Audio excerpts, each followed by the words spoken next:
Alhamdulillahi Rabbil Alamin.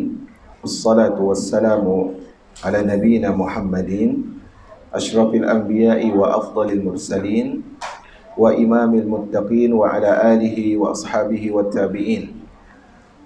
Qala Allahu azza min qail, ya ayyuhalladzina amanu ittaqullaha haqqa tuqatih wa la tamutunna illa wa antum muslimun.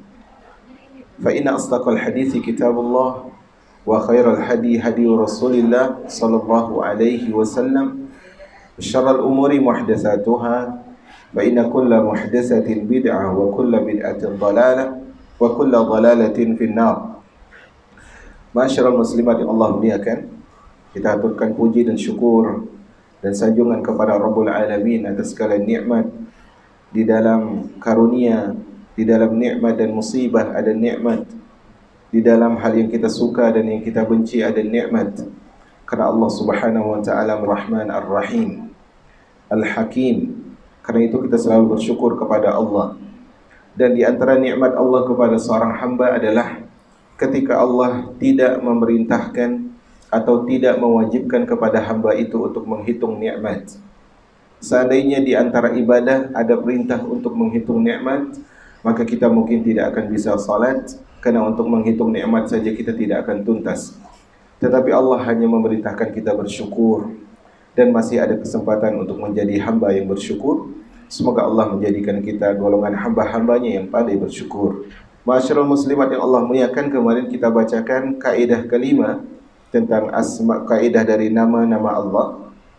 Di bagian pertama dari kitab ini, beliau hanya menyebutkan kaidah-kaidah tentang nama Allah. Nanti setelah kaidah hari ini, kemudian setelah kaidah berikutnya, baru kita masuk dalam kaidah sifat-sifat Allah. Kemarin kaidah kelima dari kaidah terhadap nama Allah adalah semua nama Allah tauqifiyah. Artinya haruslah menunggu datangnya dalil. Kita tidak boleh menyebutkan ini nama Allah kecuali setelah adanya dalil, baik dari Al-Quran maupun As-Sunnah. Dan karena itu di dalam masalah ini tidak diterima ucapan ulama menyebutkan ini nama Allah, ini nama Allah dan ini nama Allah, tidak boleh dengan menggunakan ucapan ulama. Tetapi adalah mereka harus membawakan dalil, baru kita bisa menjadikan itu sebagai sandaran. Nah, karena itu jamaah yang dirahmati oleh Allah, Allah Subhanahu wa taala kemarin menyebutkan, Syekh membawakan firman Allah tentang bahwasanya menyebutkan nama Allah, mengatakan bahwa ini adalah nama Allah padahal bukan nama Allah, itu adalah bagian dari berkata terhadap Allah tanpa ilmu. Dan berkata terhadap Allah tanpa ilmu itu berarti dusta atas nama Allah. Dan berdusta atas nama Allah, sebagian para ulama menganggapnya adalah lebih besar daripada kesyirikan, kalau urutan ayat tersebut yang kita bawakan kemarin adalah urutan dari dosa yang besar kepada dosa yang lebih besar. Dan hari ini kita akan masuk kaidah yang ke-6 dari kaidah yang beliau bawakan di dalam kitab Al-Qawaid Al-Musla. Syekh Muhammad bin Shalih Al-Utsaimin di sini membawakan kaidah yang sangat penting, yang di sini nanti para ulama berbeda pendapat, tetapi kaidah ini nanti kita akan bawa sesuai dengan keterangan beliau di sini insyaallah tabaraka wa taala. Nah, silakan.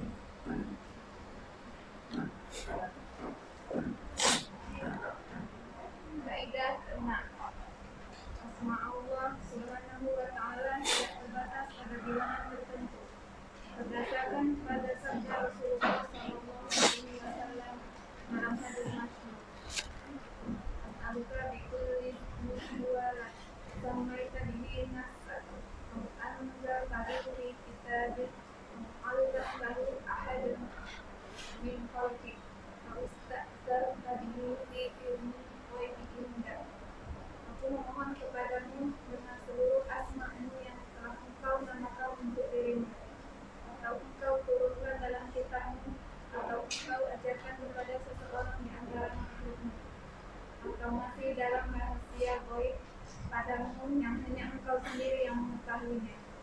Hadis sahih riwayat Imam Ahmad, Ibnu Hibban dan Al-Hakim. Padahal sesuatu yang masih dalam rahasia gaib yang hanya diketahui oleh Allah Subhanahu wa taala tidak mau kita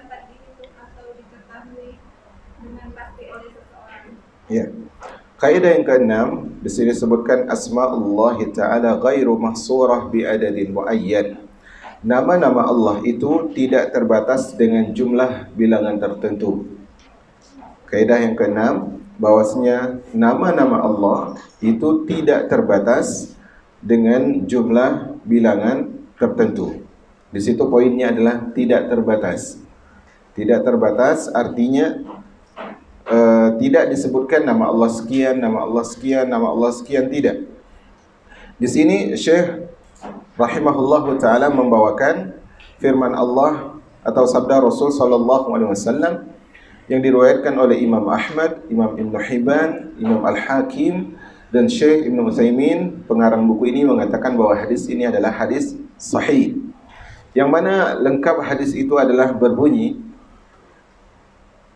kata Nabi SAW, tidaklah seorang hamba ditimpa kegundah gulanaan, kesedihan, kemudian dia mengatakan, Allahumma inni abduk, banu abdik, banu amatik, nasiyati biyadik, madin fiya hukmuk, adlun fiya qada'uk, as'aluka bikulli ismin huwa lak, sammaita bihi nafsak, aw anzaltahu fi kitabik, أو استأثرت به في علم الغيب عندك أن تجعل القرآن العظيم ربيع صدري ونور قلبي وجلاء حزني. Kata Nabi SAW, tidaklah seorang hamba itu mengucapkan doa yang saya sebutkan tadi, yaitu ya Allah, aku adalah hambamu, ya Allah, aku adalah hambamu, anak dari hamba lelakimu, anak dari hamba perempuanmu, ubun-ubunku di tanganmu, hukummu berlaku kepadaku, hikmah hukummu berlaku kepadaku, dan hukummu itu adil kepadaku. Aku berharap aku memohon kepadamu dengan nama-nama, itu bagiannya ada di buku.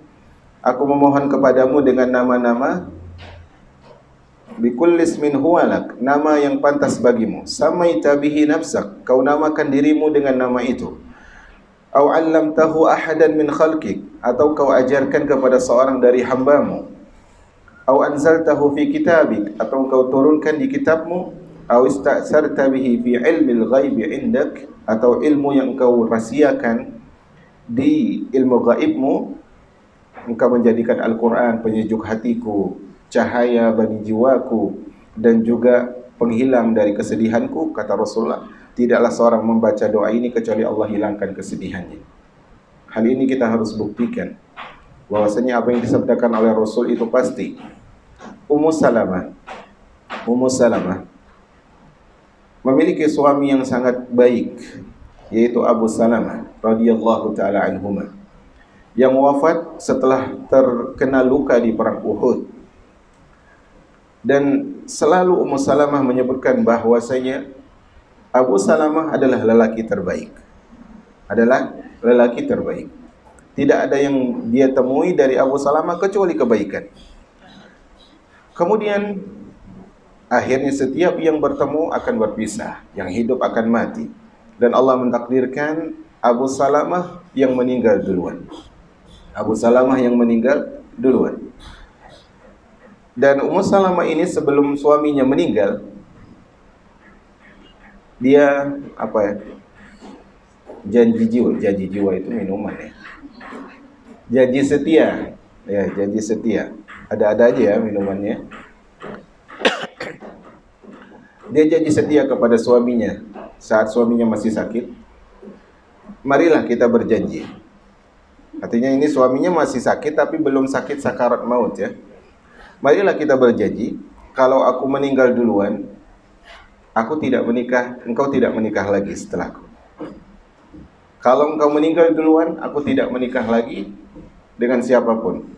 Karena Nabi SAW pernah bersabda, kata beliau, aku pernah mendengar Nabi bersabda, kata Ummu Salamah, tidaklah seorang wanita yang ditinggal wafat suaminya, kemudian suaminya ridho dan dan dia adalah penduduk surga, kecuali dia akan menjadi istri bagi suaminya itu nanti di surga.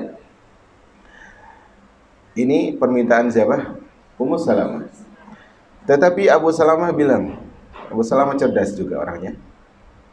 Apakah engkau akan selalu mentaatiku? Kata Abu Salamah.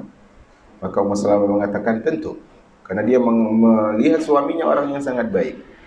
Maka kata suaminya, kalau begitu menikahlah setelah aku meninggal. Menikahlah setelah aku meninggal. Kalau memang pengen taat terus, menikahlah setelah aku meninggal. Dan qadarullah, berlalu waktu, Abu Salamah pun wafat radhiyallahu taala anhu. Dan sedih tentunya, karena setiap saat dia ingat dan menyebutkan bahwasanya Abu Salamah suami terbaik. Akhirnya dia juga ingat dengan sabda Rasul, tidaklah seorang terkena musibah kemudian dia mengucapkan inna lillahi wa inna ilaihi raji'un, Allahumma ajurni fi musibati wa akhlif li khairan minha. Sesungguhnya kita milik Allah, kami milik Allah, dan akan kembali kepada Allah. Ya Allah, ya Allah berilah pahala di musibahku dan gantilah dengan yang lebih baik, kecuali Allah ganti dengan yang lebih baik. Satu sisi dia mengatakan Abu Salamah sangat baik. Maka siapa yang lebih baik daripada Abu Salamah yang akan menggantikan Abu Salamah? Tapi satu sisi ini sabda Rasul SAW. Dia merasa mustahil, tapi satu sisi dia merasa yakin dengan sabda Rasul. Akhirnya tidak lama setelah masa iddahnya, dilamar oleh Abu Bakar. Dilamar oleh Abu Bakar, tapi ditolak. Karena menurut dia, suami terbaik Abu Salamah. Dilamar oleh Umar, ini di bawah Abu Bakar ya, ditolak juga. Akhirnya dilamar oleh Rasul sallallahu alaihi wasallam. Kata Abu Salamah, saya tidak siap. Rasulullah SAW. Maka datanglah Umar. Kalau saya yang tolak, oke. Tapi kalau Rasul, jangan ditolak. Maka Abu Salamah ngasih tahu, saya menolak Rasul pertama adalah karena saya sangat pencemburu.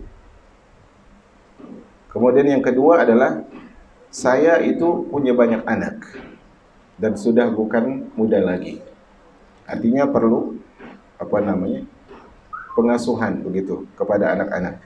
Yang ketiga, wali saya tidak ada di sini.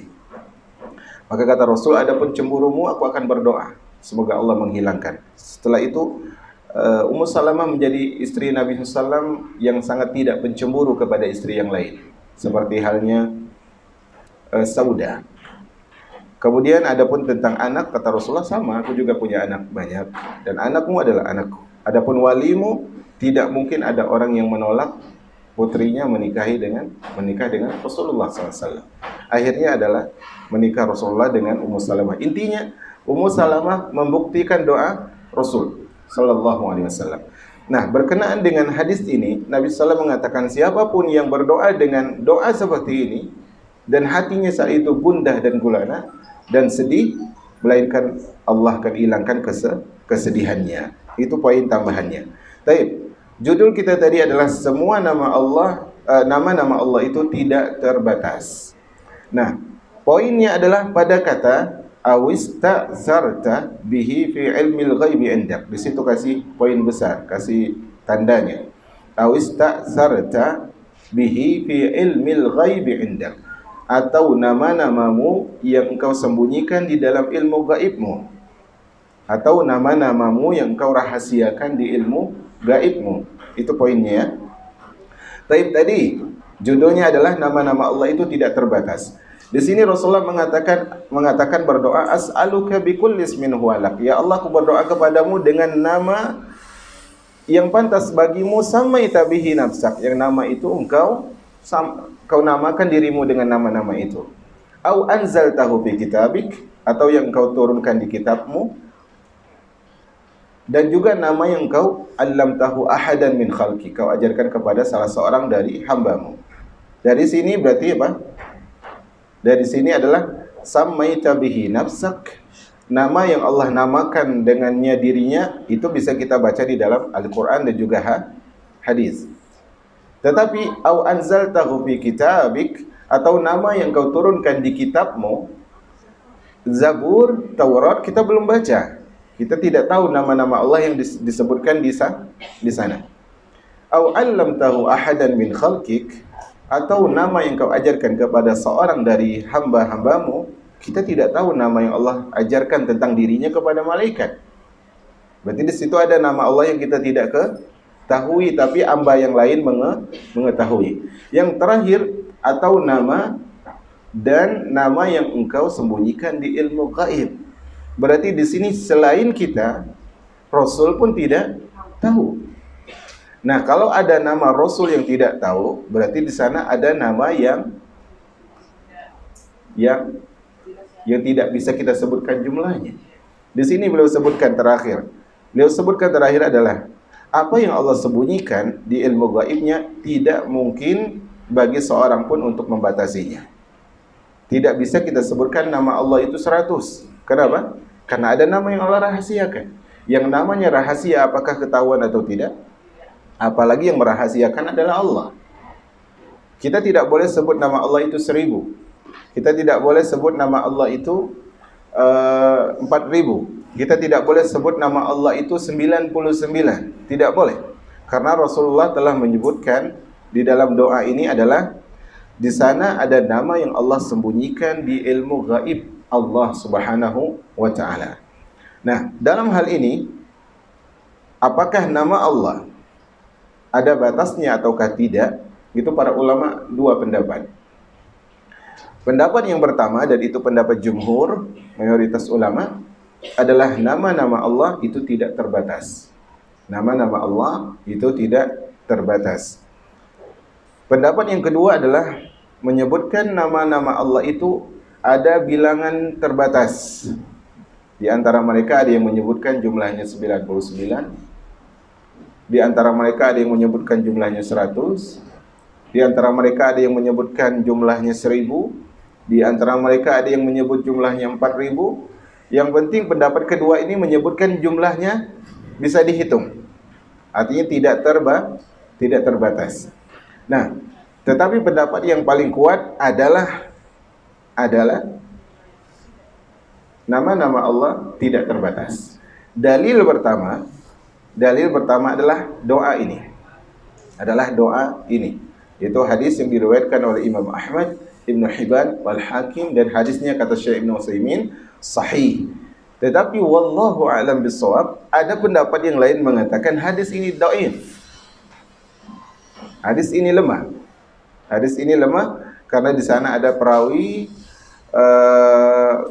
siapa namanya? Coba saya ingatkan dulu. Di sana ada perawi namanya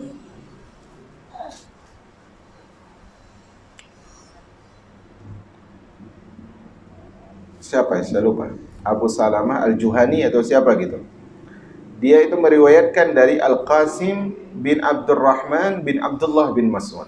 Disebutkan oleh para ulama bahwasanya anak Abdullah bin Mas'ud ini enggak mendengar langsung dari ayahnya, sehingga hadisnya terhitung dhaif. Tetapi okelah. Kalau berarti hadis ini sahih, berarti ini salah satu hujah bahwa nama Allah itu tidak terbatas. Tapi kalau ternyata hadis ini dhaif, di sana ada dalil lain yang menyebutkan bahwa nama Allah itu tidak terbatas. Contohnya adalah Nabi SAW pernah berdoa.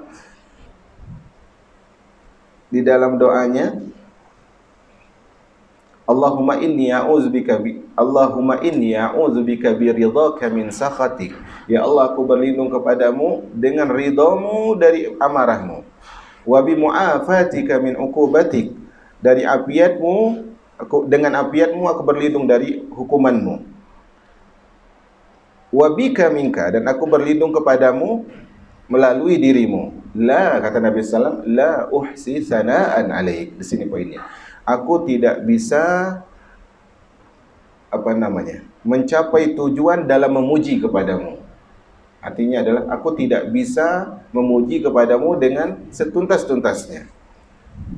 Memuji Allah itu menggunakan apa? Nama dan sifat.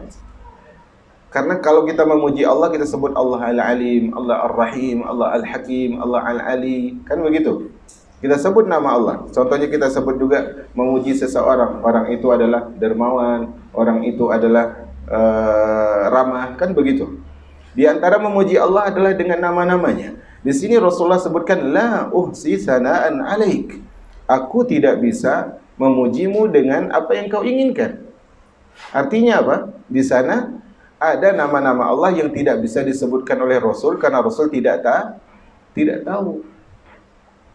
Berarti ada nama yang Allah tidak ajarkan kepada Rasul. Dalil ini adalah dalil yang diriwayatkan oleh para ulama dan dalilnya adalah sahih karena dia dikeluarkan oleh Al-Imam Muslim rahimahullahu taala. Berarti kalaupun hadis pertama itu adalah dhaif, hadis ini adalah sumber menyebutkan bahwasanya apa? Nama Allah itu tidak terbatas. Kemudian juga ada riwayat lain yaitu tentang Rasulullah ketika didatangi manusia datang kepada Adam minta syafaat, datang kepada Nuh minta syafaat, semuanya ditolak. Kemudian kata Rasulullah, "Anallaha." Akulah pemilik syafaat itu. Nah, ketika itu sebelum memberikan syafaat, Rasulullah SAW sujud di hadapan Allah Subhanahu wa Ta'ala. Kemudian Allah Subhanahu wa Ta'ala saat itu ketika Rasulullah sujud kepada Allah sebelum memohon. Ini salah satu teladan dari Rasul. Sebelum kita minta, ibadah dulu kepada Allah. Sebelum kita minta, ibadah dulu. Ibarat karyawan kerja dulu baru gaji. Gitu. Nah, ketika Rasulullah sujud kata Allah, "Irfa." Angkat kepalamu, wasfa' tusyaffa. Mintalah syafaat engkau akan diberikan. Tetapi saat itu Rasulullah diberikan dulu oleh Allah ilham tentang pujian-pujian kepada Allah. Berarti waktu Rasulullah di akhirat nanti itu ada nama-nama Allah yang diajarkan lagi kepada Rasul. Nah, di sini menyebutkan saat ini ada nama-nama yang tidak kita ketahui. Berarti nama Allah itu tidak bisa kita hitung. Kan begitu? Nah, ini adalah di antara dalil-dalil yang menyebutkan, menguatkan bahwasanya nama Allah itu tidak terbatas. Oke lah. Kalau semua dalil ini kita tutup mata terhadapnya. Ada bukti realita yang menyebutkan kepada kita bahwa nama Allah itu tidak terbatas. Atau karena nanti kan ada dalil yang menyebutkan nama Allah itu 99, nanti ada dalilnya. Nah, untuk membantah pendapat ini yang menetapkan nama Allah cuma 99 dengan realita. Kalau kita baca Quran, kalau kita telaah sunnah Rasul SAW, kita akan dapatkan nama Allah lebih dari 100. Dari Al-Quran sendiri aja lebih. Kalau kita gabung dengan apa? Dengan sunnah Nabi SAW, maka juga akan lebih. Dari realita itu aja sudah bisa membantah orang yang mematenkan jumlahnya 99. Intinya adalah, dalilnya adalah yang menetapkan bahwa nama Allah itu tidak terbatas, itu dalilnya ada. Kalau dalil yang pertama itu tadi adalah dhaif, ada dalil-dalil yang lain yang mengisyaratkan kepada hal itu. Wallahu a'lam bishawab. Nah, itu poin pertamanya. Silakan.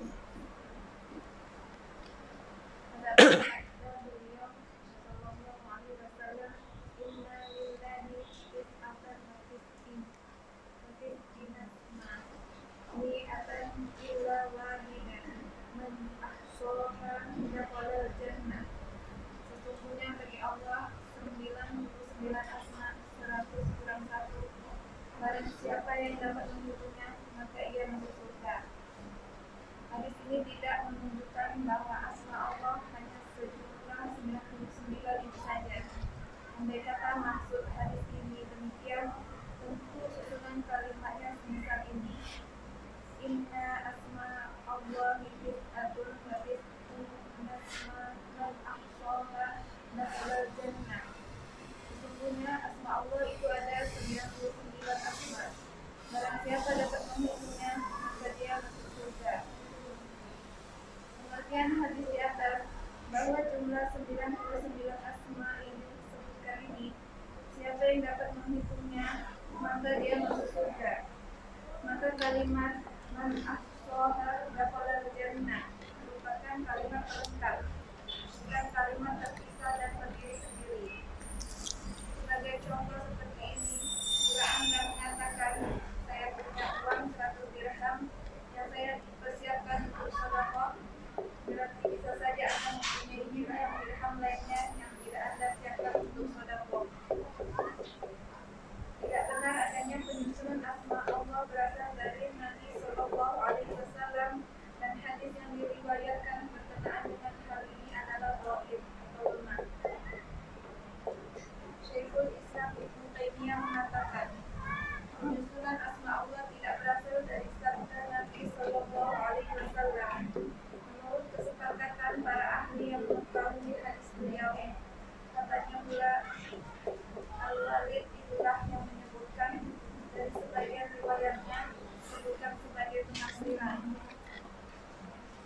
Ibnu Hajar mengatakan, penyebab kelemahannya menurut Syekh Al-Bukhari dan Muslim bukan karena kesendirian Al-Walid dalam meriwayatkan, tetapi juga adanya ikhtilaf perselisihan mengenai dirinya, ikhtilaf ketidaksamaan, tadlis, kecurangan dan kemungkinan idraj, inversi. Oke, sudah. Insersi apa itu? Iya. Baik. Tadi kita telah sebutkan bahwasanya kaidah yang membenarkan atau dalil-dalil yang membenarkan bahwa kaidah nama Allah itu tidak terbatas itu ada. Ada dalil-dalil yang sahih di luar dalil yang diperselisihkan oleh para ulama derajatnya. Adapun kan di antara pendapat yang di antara para ulama yang menolak kaidah bahwasanya nama Allah itu tidak terbatas, itu kan ada ulama yang menolak. Mereka mengatakan nama Allah itu terbatas. Di antara yang berpendapat terbatas adalah yang membatasi nama Allah itu 99. Mereka berdalil dengan hadis ini, kalau nggak salah hadisnya riwayat Muslim. Nabi SAW bersabda, Inna lillahi tis'atan wa tis'ina isman, mi'ah illa wahida, man ahsaha dakhalal jannah. Sesungguhnya Allah memiliki 99 nama, 100 kurang 1. Siapa yang ihsa'nya itu di siapa? Buat terjemahnya di situ. Setelah 100 siapa yang dapat menghitungnya. Tapi di situ diterjemah saja. Man ahsaha, siapa yang mengihsa'nya, saya tidak terjemahkan dulu. Siapa yang mengihsa'nya dia akan masuk ke dalam syurga. Nah, mereka mengatakan hadis ini jelas bahwa Rasulullah menyebutkan Allah itu punya 99 nama. Di antara yang berpendapat demikian adalah Al-Imam Ibnu Hazm rahimahullahu taala. Kata Syekh, hadis ini ya tidak menunjukkan bahwasanya nama Allah itu terbatas jumlahnya. Kalau ternyata terbatas, maka redaksinya adalah sesungguhnya nama Allah itu 99. Siapa yang mengihsa'nya masuk surga. Bisa dibedakan tidak situ? Bisa tidak? Baik, bunyi hadisnya, perhatikan teliti ya. Bunyi hadisnya adalah sesungguhnya Allah memiliki, saya ulangi, sesungguhnya Allah memiliki 99 nama.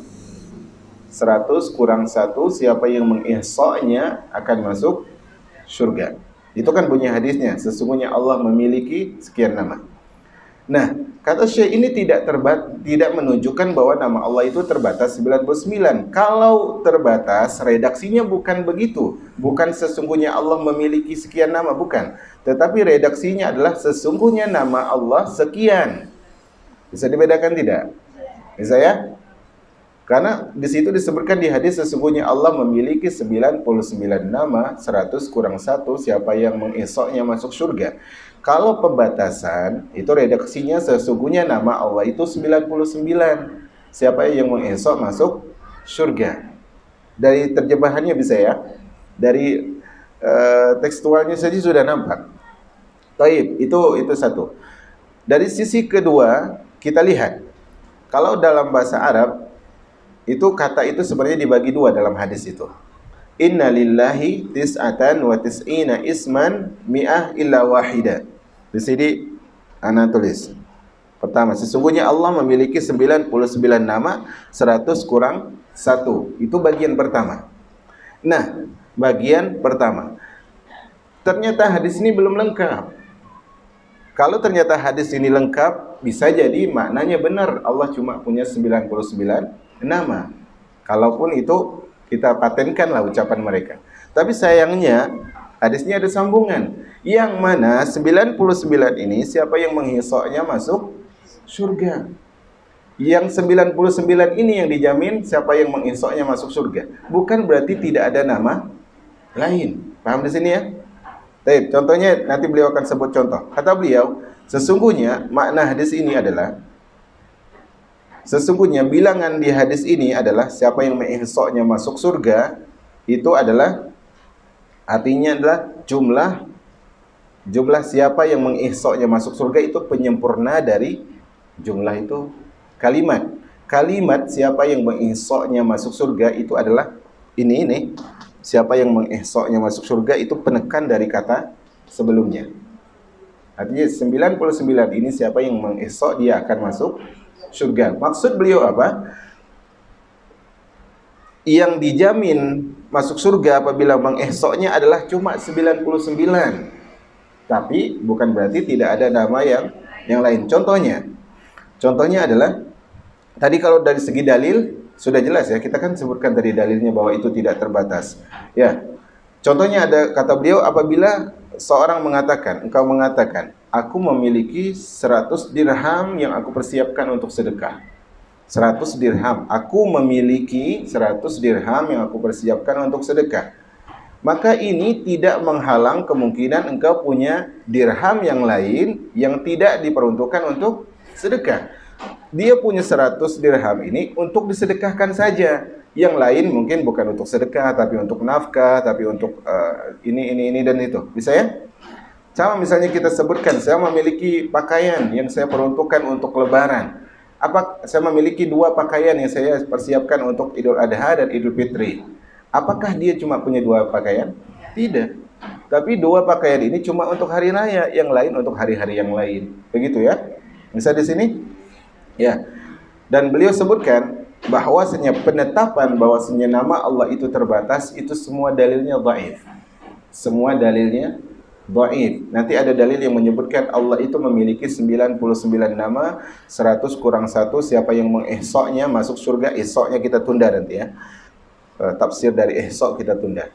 Siapa yang mengihsoknya itu akan masuk surga. Nanti di hadis itu sebutkan namanya ini sampai 99. Tapi semua hadisnya itu adalah dhaif. Semua hadis yang menyebutkan 99 nama disebutkan namanya 1 ini, 2 ini, 3 ini. Itu semua hadisnya adalah dhaif. Di antara hadis yang agak mending kata para ulama, tapi tetap dhaif adalah hadis yang diriwayatkan oleh Al-Walid. Nanti disebutkan di situ dalam perkataan Ibnu Hajar, Al-Walid bin Muslim. Nah, di sini disebutkan beliau membawa ucapan Syekhul Islam Ibnu Taimiyah dalam Majmu' Fatawa. Kata Syekhul Islam, ta'yinuha laisa min kalamin nabi bittifaqi ahli al-ma'rifah bihadisi. Menyebutkan bahwa dari 99, perhatikan di sini konteksnya.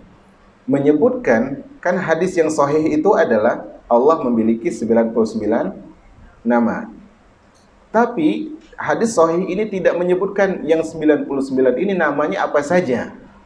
Nah, hadis yang menyebutkan bahwasanya nama yang 99 ini telah ditentukan, itu semuanya adalah dhaif. Semuanya adalah apa ini? Masih dengar nggak? Ya, semuanya dhaif kata beliau. Itu adalah bukan ucapan Nabi menurut kesepakatan para ahli hadis. Jadi tidak ada seorang pun ahli hadis yang mengatakan bahwasanya hadis yang menyebutkan 1 namanya ini, 2 namanya ini, 3 ini, itu semuanya tidak sahih. Dan beliau juga mengatakan innal Walid, sesungguhnya Walid yang meriwayatkan hadis ini, hadis yang lemah ini, Zakaroha an ba'di syuyuhi syamiyin, menyebutkan hal itu dari guru-guru beliau yang dari negeri Syam, sebagaimana yang disebutkan di dalam tafsir. Artinya poinnya Ibnu Taimiyah menyebutkan rahimahullah bahwasanya kalau sampai kepada kita suatu saat nanti ada guru kita yang mengajar nama 99 nama itu ini loh, hadisnya ini, itu semuanya dhaif. Siapapun dia. Baik. Itu ucapan Ibnu Taimiyah yang tidak diragukan keilmuannya dan keamanahannya. Selanjutnya adalah, mungkin ada orang berkata, tapi kan itu ulamanya Wahabi. Kan begitu? Padahal Ibnu Taimiyah datang sebelum Muhammad bin Abdul Wahhab. Kan begitu? Baik. Sekarang kita bawalah, oke, kalau gitu kita bawa pendapat ulamanya mazhab Syafi'i. Al-Imam Ibnu Hajar Al-Asqalani dalam kitab beliau Fathul Bari. Beliau menyebutkan laisat al-illah inda syaikhain al-Bukhari wa Muslim tafarrad al-Walid faqat. Yang menjadikan hadis itu lemah, masih dengar kan ya? Yang menjadikan hadis itu lemah, kata Ibnu Hajar, bukan hanya menurut pendapat Bukhari dan Muslim ini, bukan hanya karena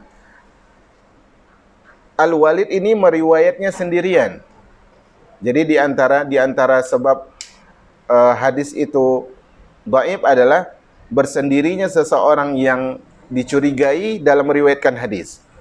Nah, kata Ibnu Hajar Al-Asqalani, sebab kenapa hadis ini dhaif menurut Imam Bukhari dan Muslim bukan hanya karena sebab Al-Walid ini meriwayatkan sendirian, bukan hanya itu. Tapi ada sebab yang lain. Tadi sebab pertama apa? Karena dia meriwayatkan sendirian. Sebab yang kedua adalah ittirab. Ada kegoncangan di hadisnya.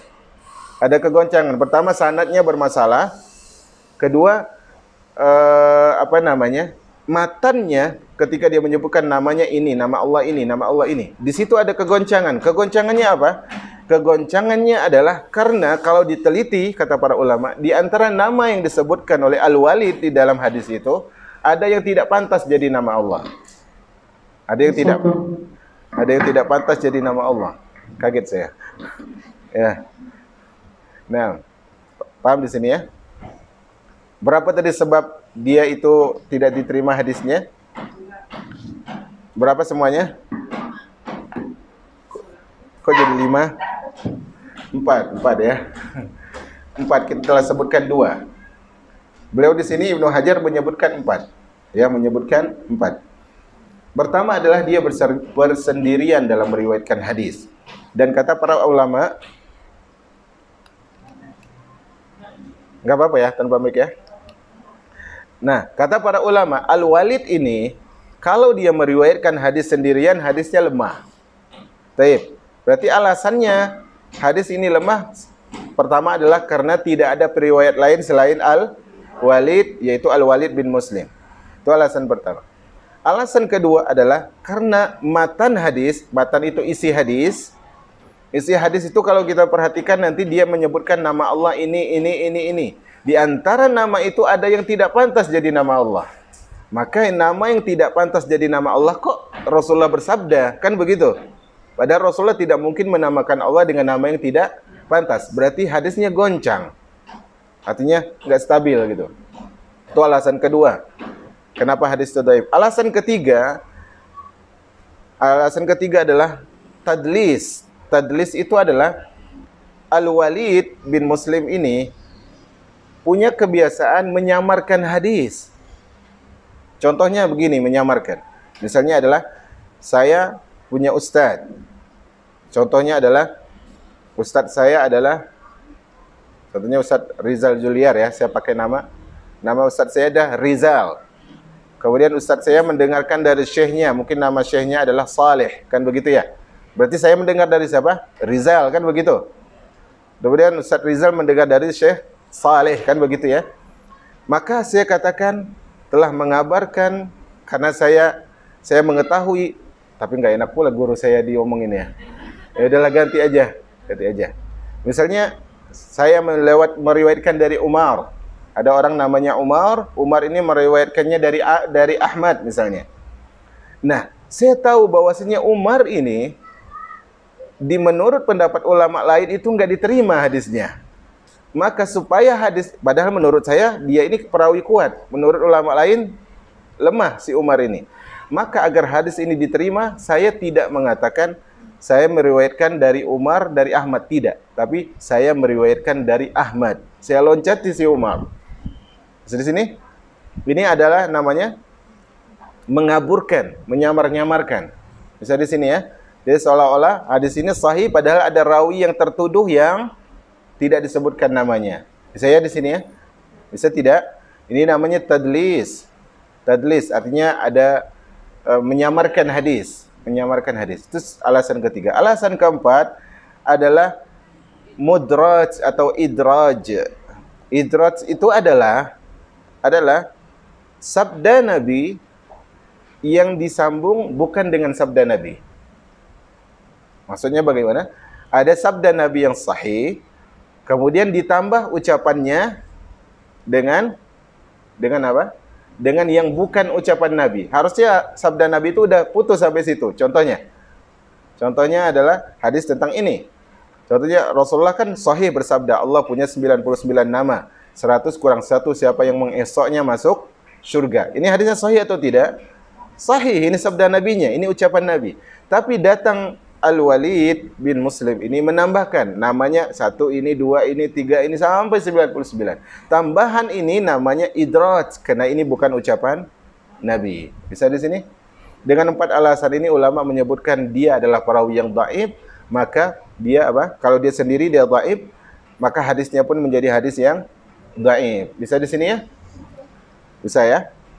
Karena itu di sini beliau menyebutkan tidak sah penetapan jumlah bilangan tertentu tentang nama Allah, itu tidak sah sumbernya dari Nabi, dan para ulama memang berselisih tentang hal ini. Tetapi yang rajih wallahu alam sebagaimana yang disebutkan oleh Syekh Muhammad bin Shalih Al-Utsaimin dan yang semisalnya, dan ini pendapat jumhur, adalah nama Nabi SAW, nama Allah Subhanahu Wa Taala tidak terhitung, tidak terhingga, tidak terbatas, dan hadis yang membataskan itu hadisnya adalah dhaif.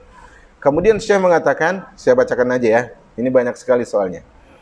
Di sini Syekh mengatakan waqad jama'tu tis'atan wa tis'ina isman. Kan tadi kan hadis yang sahih itu menyebutkan siapa yang mengisok 99 ini kan masuk surga, kan begitu. Berarti punya 99 keutamaan. Nah, kata Syekh, saya tanya dulu tapi, hadis yang sahih, apakah disebutkan nama yang 99 itu?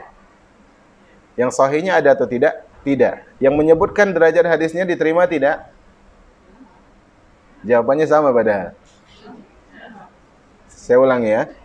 Hadis yang sahih menyebutkan tidak jumlah 99 itu. Hadis yang sahih tentang jumlah nama Allah, hadis yang sahih yang menyebutkan tentang 99 nama Allah disebutkan tidak nama-namanya? Tidak. Baik. Kalau ada hadis yang menyebutkan nama-nama itu diterima tidak? Nah, jawabannya kan sama sebenarnya ya. Baik.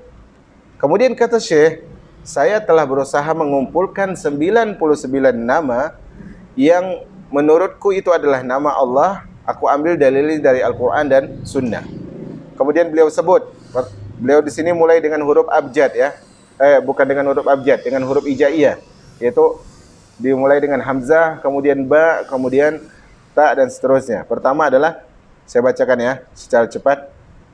Al-Ahad, Al-A'la, Al-Akram, Al-Ilah, Al-Awwal, Al-Akhir, Al-Zahir, Al-Batin, Al-Bari, Al-Baru, Al-Basir, Al-Tawwab, Al-Jabbar, Al-Hafiz, Al-Hasib, Al-Hafiz, Al-Hafi, Al-Haqqul Mubin, Al-Hakim, Al-Halim, Al-Hamid, Al-Hayyu, Al-Qayyum, Al-Khabir, Al-Khaliq, Al-Khallaq, Ar-Ra'ub, Ar-Rahim, Ar-Rahman, Ar-Rahim, Ar-Razzaq, Ar-Raqib, As-Salamu, As-Sami, As-Syakir, As-Syakur, As-Syahid, As-Samad, Al-Alim, Al-Aziz, Al-Azim, Al-Afu, Al-Alim, Al-Aliyu, Al-Ghaffar, Al-Ghafur, Al-Ghaniyu, Al-Fattah, Al-Qadir, Al-Qahir, Al-Qaddus, Al-Qadir, Al-Qarib, Al-Qawi, Al-Qahhar, Al-Karim, Al-Karim, Al-Kabir, Al-Karim, Al-Latif, Al-Mu'min, Al-Muta'ali, Al-Mutakabbir, Al-Matin, Al-Mujib, Al-Mujid, Al-Muhid, Al-Musawwir, Al-Muqtadir, Al-Muqit, Al-Malik. Al-Malik itu pertama, kemudian Al-Malik, kemudian Al-Maula, Al-Muhaimin, Al-Nasir, Al-Wahid, Al-Waris, Al-Wasi, Al-Wadud, Al-Wakil, Al-Waliyu, Al-Wahhab. Ada 81. Ini beliau ambil dari Al-Quran. Kemudian 18-nya beliau tambah dari hadis Nabi SAW, yaitu Al-Jamil, Al-Jawad, Al-Hakim, Al-Hayyu, Al-Rabbu, Al-Rafiq, Al-Subuh, Al-Sadid, Al-Syafi, Al-Tayyib, Al-Qabid, Al-Basid, Al-Muqaddim, Al-Muakhir, Al-Muhsin, Al-Mu'ti, Al-Mannan, Al-Witr. Kata Syekh, ini adalah nama yang 99 itu. Tapi kata Syekh, saya berusaha mengumpulkan. Ingat, di sini kan Syekh sudah tetapkan ya 99 nama. Walaupun nanti ada nama yang Syekh ragu satu, yaitu Al-Hafi. Beliau ragu apakah itu nama atau tidak. Tetapi Syekh di sini bilang saya sudah mengumpulkan 99 nama itu. 99 nama itu. Berharap nama inilah yang dimaksud oleh Nabi yang siapa mengesoknya masuk surga. Tetapi kita sebutkan tadi, ingat ya, cara kita memaham harus ideal. ini ulama kita. Kita harus anggap ini ulama Ahlussunnah. Tetapi hadis tetap tidak menyebutkan apa saja namanya. Ini cuma ijtihad ulama.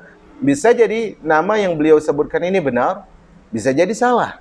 Karena memang tidak disebutkan oleh Allah, tidak disebutkan juga oleh Rasul sallallahu alaihi wasallam. Nah, di antara yang menyebutkan nama-nama Allah 99 adalah, artinya yang sudah disebutkan namanya ini saja, itu Imam Qurtubi, Al-Imam Ibnu Al-Arabi. Ibnu Al-Arabi. Itu ada dua ulama yang namanya mirip. Yang satunya ulama yang sesat, yang satunya ulama Ahlussunnah. Yang Ahlussunnah adalah ada al-nya, Ibnu Al-Arabi. Kalau Ibnu Arabi ini orang filsafat. Ya. Jadi antara yang menamakan, yang menyebutkan nama Allah 99 itu ini, tapi mereka enggak menyebutkan ini hadis ya. Mereka cuma berusaha beristihad mengeluarkan 99 itu ini loh. Itu adalah selain Ibnu Utsaimin adalah Al-Qurtubi, Ibnu Al-Arabi, kemudian juga Ibnu Hajar, kalau tidak salah saya, wallahu a'lam bishawab. Tetapi tetap ini istihad syekh. Dan beliau sudah memenuhi syarat untuk menjadi seorang yang beristihad. Kalau benar dapat 2 kebaikan, kalau salah dapat 1 kebaikan. Kita tidak mengatakan, tidak boleh kita mengatakan, oh 99 nama yang dimaksudkan oleh Rasul itu adalah, yang benar adalah pendapatnya Syekh Shalih Utsaimin. Enggak bisa kita sebut gitu. Paham di sini ya? Ahlussunnah harus adil, dia tidak boleh fanatik kepada siapapun.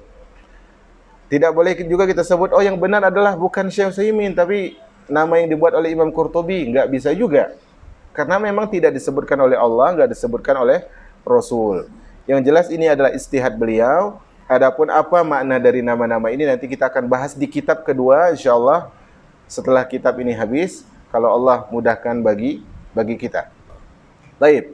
Kemudian kata Syekh terakhir, coba bacakan terakhir setelah nama-nama itu.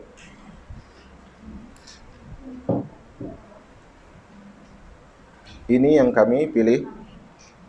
Ya, terus Setelah kami kaji, maka inilah asma-asma Allah yang dapat kami jadikan.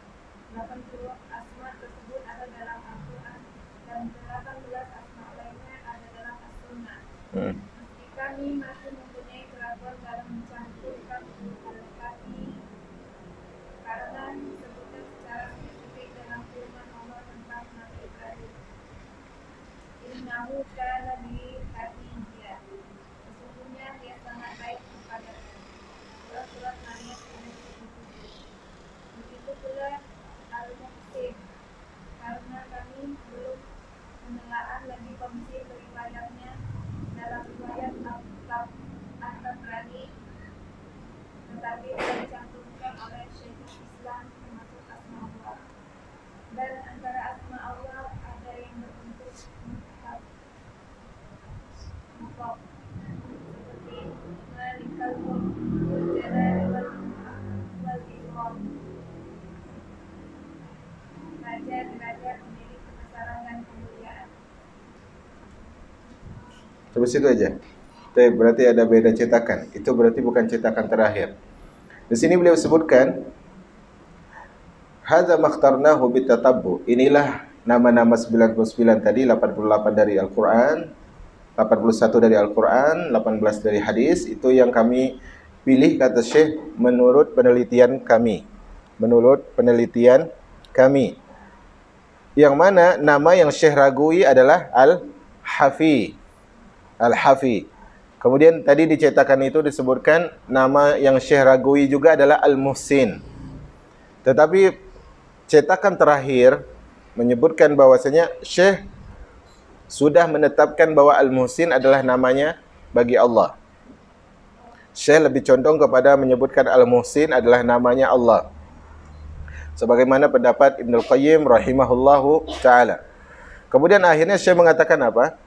Ini yang kami pilih menurut ilmu yang kami punya, tawadu'an beliau, dan menurut pemahaman kami. Wa fawqa kulli dzi ilmin alim. Ini perhatikan di sini. Dan setiap orang berilmu pasti ada lagi yang lebih berilmu di atas dia. sampai akhirnya ilmu tersebut berakhir kepada Allah yang mengetahui yang gaib dan yang nyata, dan Allah Maha Kuasa atas segala sesuatu.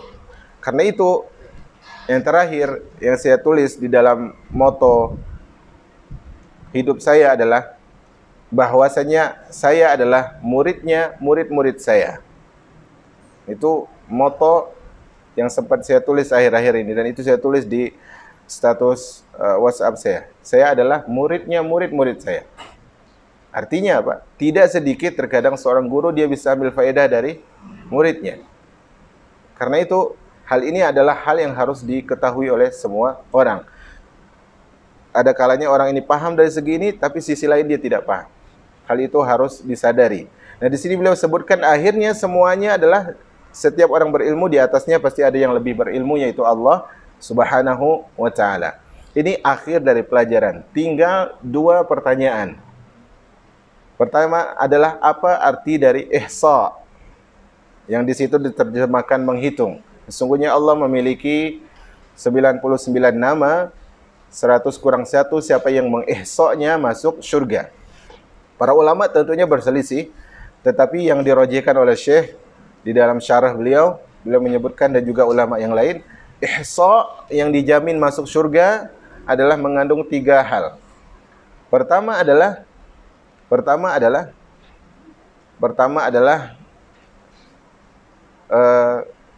menghitungnya, yaitu melafaznya. Menghitungnya, yaitu melafazkannya. Yang kedua, memahami maknanya. Memahami maknanya. Baik, pertama adalah menghitungnya, yaitu melafaznya, harus dilafazkan. Walaupun dia adalah orang yang bisu, dia harus usaha lafazkan. Harus bersuara begitu. Baik.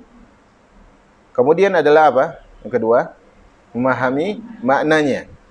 Kemudian yang ketiga adalah beribadah kepada Allah dengan nama itu. Beribadah kepada Allah dengan nama itu. Baik, melafazkannya kita ngerti. Contohnya adalah Ar-Rahman, Ar-Rahim, Al-Malik, Al-Quddus, As-Salam, Al-Mu'min. Baik ya, ini kan melafazkan. Contoh memahami adalah Al-Alim, artinya maha mengetahui. Kan kita pahami. Berusaha kita pahami, nanti di buku kedua insyaAllah lebih paham. Kemudian yang ketiga adalah beribadah dengan nama itu. Bagaimana caranya beribadah dengan nama Allah? Contohnya, Allah punya nama Al-Alim. Allah punya nama Al-Alim, artinya apa? Maha mengetahui. Bentuk ibadah kita dengan nama ini adalah kita tidak melakukan hal yang Allah benci. Karena kita tahu Allah mengetahui. Kita melakukan apa yang Allah sukai karena kita beribadah dengan nama Allah Al-Alim. Contoh nama Allah adalah Asy-Syakur. Bagaimana cara beribadah dengan nama Asy-Syakur? Kita syukuri nikmat Allah. Kita gunakan tangan misalnya untuk membuka lembaran Al-Quran. Kita gunakan lisan untuk tilawah Al-Quran.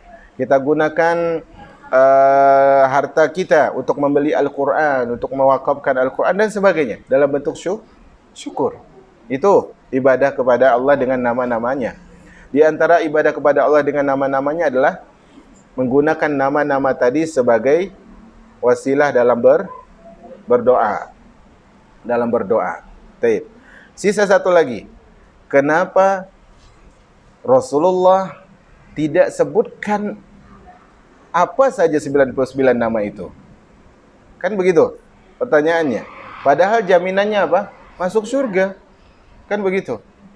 Padahal ini hal penting loh. Kenapa nggak disebutkan?